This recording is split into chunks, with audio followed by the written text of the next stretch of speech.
Hello po sa mga kasama sa mundo ng jewelry photography. Ito po ay para sa inyo. Ito ang kauna-unahang tutorial ko para sa jewelry editing. Ito ay yung experience ko lamang bilang jewelry photographer at editor. Pero bago ang lahat, intro.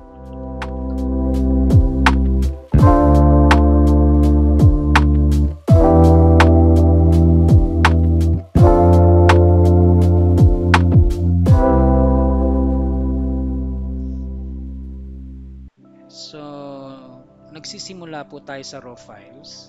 Ayan. Ititrace po natin yan gamit ng pen tool para makuha natin yung magandang cutout ng jewelry. Maalis yung background ng maayos, walang sabit-sabit. Yan, ititrace natin. Ipinas forward ko na para hindi tayo mainip kasi matagal mag-edit, matagal mag-trace. Yan, matagal yan. So, kailangan talaga ng pasyensya para makuha natin yung magandang cutout ng jewelry. Ayan po, pagmasdan nyo ng mabuti. Ayan. So, ang susunod na process ay aalisin yung mga pekas-pekas, yung mga marumi na nakakapit sa jewelry, sa gold, yan, aalisin. So, minsan gumagamit ako ng brush o kaya yung smudge. Yan. Pinas forward ko na rin po para hindi kayo mainip kasi matagal din yan. Google ng oras para lang kuminis yung jewelry at mapakunta. Ayan po. Ayan. Iniisa-isa ko yung bawat gilid, bawat side, bawat part ng mga jewelry para mapakinis lang. Ayan.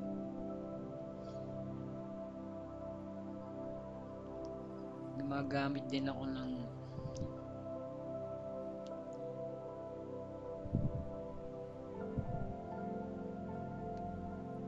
ayan. Nakita niyo naman gaano katagal mag-edit.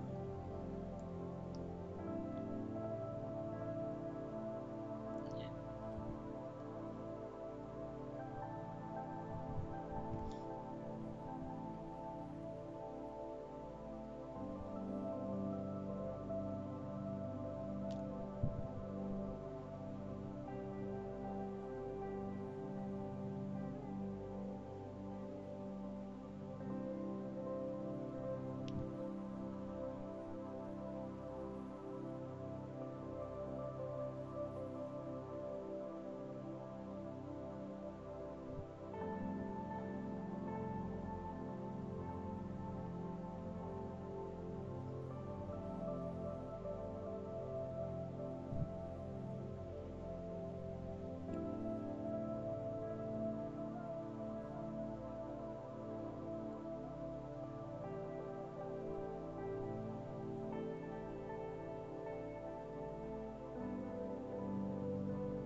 Yan, nalinis ko na po yung mga dumi sa jewelry. And susunod ko naman dyan yung paliliwanagin ko. So, tataas ko yung level sa yung brightness ng jewelry para tumingkad yung liwanag yan.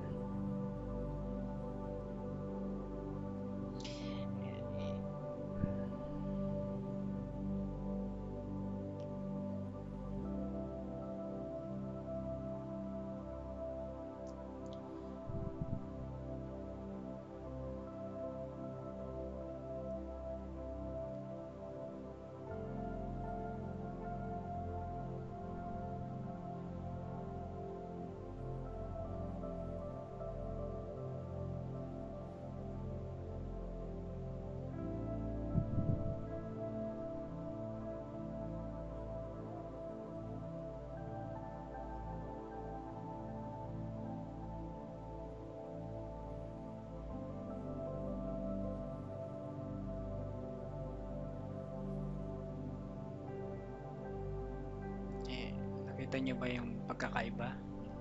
Madilim at maliwanag.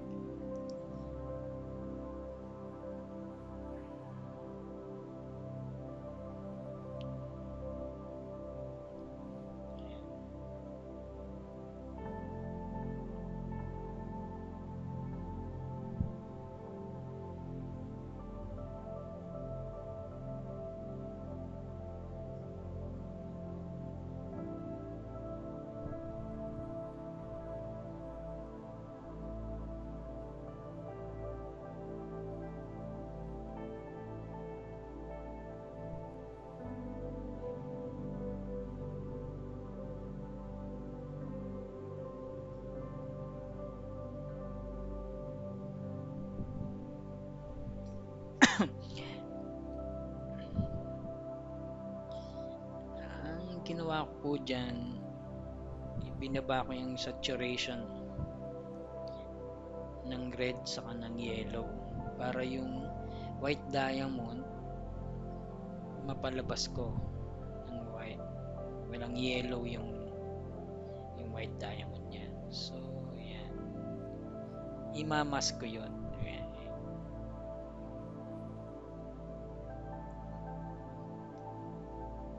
Imamas ko siya.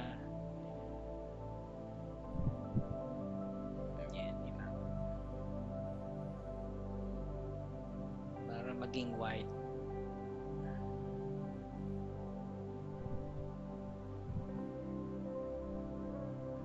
So itataas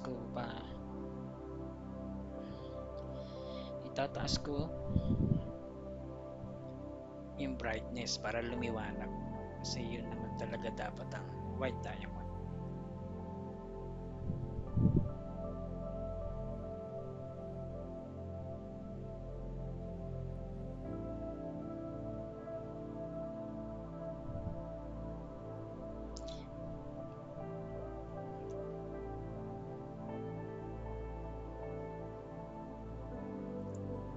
Tapos na. So final touches na po. Ayan, may nakaligtaan akong dumi. Yun, inalis ko na. Ayan, papakita ko sa inyo yung before and after. Ayan yung before, saka yung after.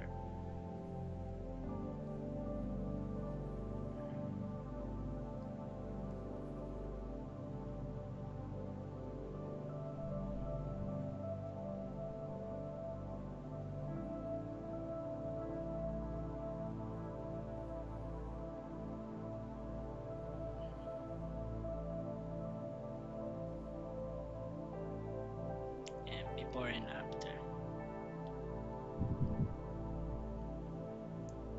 Pwede na yan pang e-commerce, mga pang catalog yan. Yan.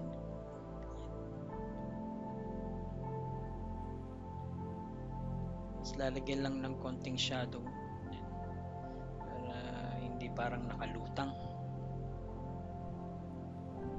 Ayan po, ayan. Tapos babawasan lang, medyo matingkad.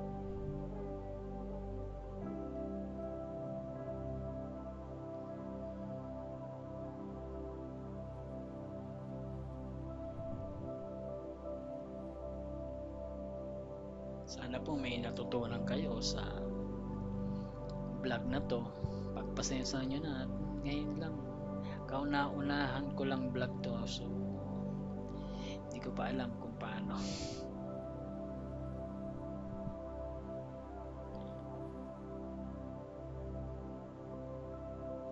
Kung meron kayong tanong, mag-comment lang kayo dyan para masagot ko sa aking makakaya.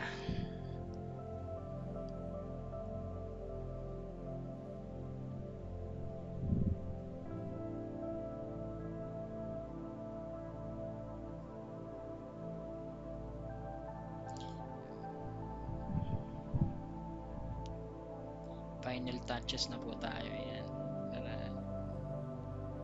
manipis na brush lang, soft brush.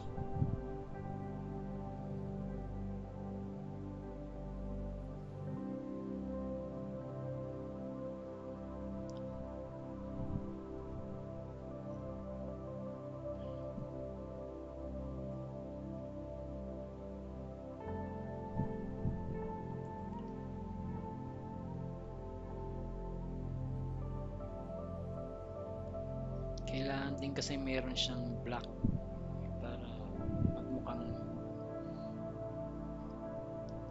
metal, kasi pag wala parang hindi metal eh, parang plastic.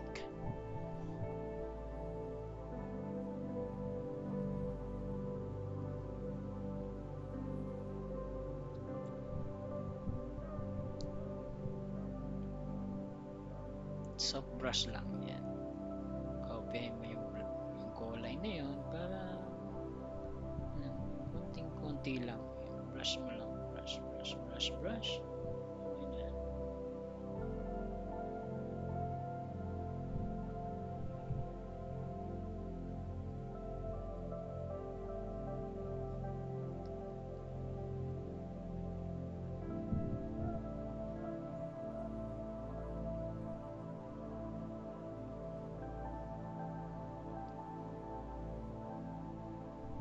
Matagal lang talagang gawin, pero pag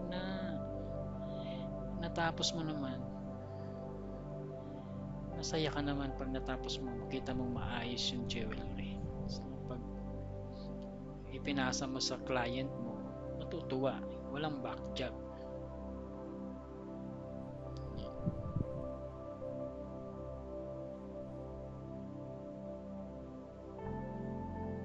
Ayan po. Ayan po yung before and after. So, ikakrop na natin. Sundan natin. Center. Ayan po yung final na result ng ating editing. Hanggang dito na lang ang video na to. Maraming salamat sa panonood. Bye bye.